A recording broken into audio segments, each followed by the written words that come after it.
कुठे चाललात आता?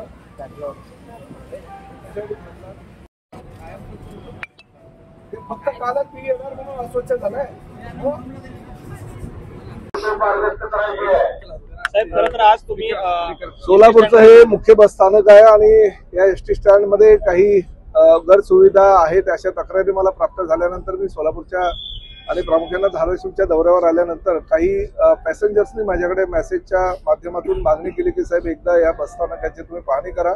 म्हणून मी अचानक ह्या बसस्थानकाची पाहणी करायला आलो, परंतु थोड्याफार प्रमाणात त्यांना चाहूल लागल्यानंतर त्यांनी ते पावडर वगैरे काही सार्वजनिक शौचालयामध्ये टाकण्याचा प्रयत्न केला, पण अस्वच्छता जी आहे ती मला नजरेस आली.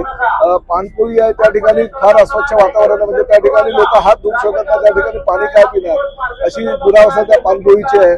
सार्वजनिक शौचालयामध्ये दुरावस्था आहे. महिला प्रवाशांकडनं पैसे घेत असल्याची सुद्धा मला स्वतः समोर उभं राहिल्यानंतर माहिती मिळाली. त्यामुळे अशा प्रकारे जर ह्या सोलापूर बस स्थानकामध्ये सर्वसामान्य प्रवाशांना गैरसोयी होत असतील तर निश्चितपणे त्या आम्ही डेपो मॅनेजरवर किंवा अन्य आमचे जे प्रमुख या ठिकाणचे अधिकारी आहेत त्यांच्यावर कारवाई करण्याची भूमिका आमची राहील.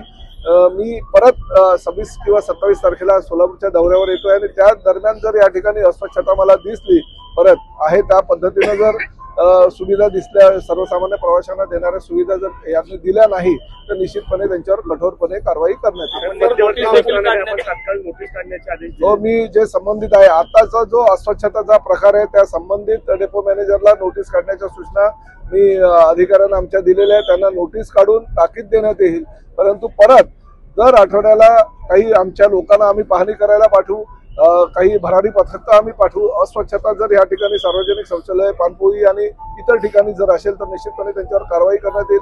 त्याचबरोबर काही ठिकाणी सार्वजनिक शौचालय असताना सुद्धा लोक लघुशंकेच्या माध्यमातून काही बसस्थानकाच्या प्रमुख ज्या ठिकाणी बसेस उभ्या राहतात त्या ठिकाणी घाणीचं साम्राज्य झालेलं आहे.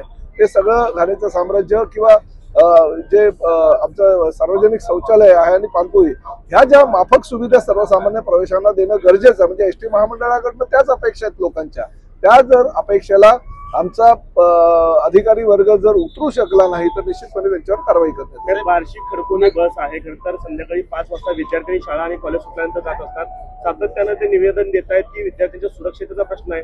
मात्र संध्याकाळ होईपर्यंत बस तिथे येत नाही आणि अंधारात मुलींना उभा राहावं. नाही, अशा प्रकारे जर काही तक्रार असतील ताबडतोब अशा काय तक्रारी आहेत ताबडतोब आजच्या याच्यावर कारवाई करा. विद्यार्थ्यांची सुरक्षितता महत्वाची आहे आणि मी तुम्हाला स्पष्टपणे सांगतो आतापर्यंतचा मंत्री ठीक आहे, मी फार त्या बाबतीत म्हणजे कुठली हायगा तुमच्याकडनं ऐकून घेणार नाही. मला ताबडतोब ह्या सगळ्या सूचना ज्या केलेल्या आहेत त्या सूचनांची अंमलबजावणी करा आणि मला लेखी रिपोर्ट द्या. 20पेक्षा जास्त मुली ज्या आहेत त्या रात्री आणि त्यांना 5 वाजता शाळा सुटते, 6:30 नाही बघा, विद्यार्थ्यांच्या सुरक्षिततेचा प्रश्न आमच्या दृष्टीने फार महत्वाचा आहे. अशी जर काही तक्रार असेल तर ताबडतोब त्याच्यावर कारवाई करायला हवी आणि विद्यार्थ्यांना इच्छित स्थळी अंधार पडण्यापूर्वी कसं पोहोचवता येईल त्याची जबाबदारी एसटी महामंडळ म्हणून आमची आहे. काही दिवसा अगोदर आरटीओचे जे अधिकारी आहेत ते कसे लूटमार करतात त्याचा प्रकार उघडकीस आणला होता, परंतु तो प्रकार अद्याप बंद झालेला नाही. मोहोळच्या ठिकाणी असेल आम्ही सगळे जे नाके आहेत ते बंद करण्याचा निर्णय महायुती सरकारने घेतलेला आहे. परिवहन मंत्री म्हणून मी स्वतः आणि मुख्यमंत्री आदरणीय देवेंद्र फडणवीस यांनी निर्णय घेतलेला आहे.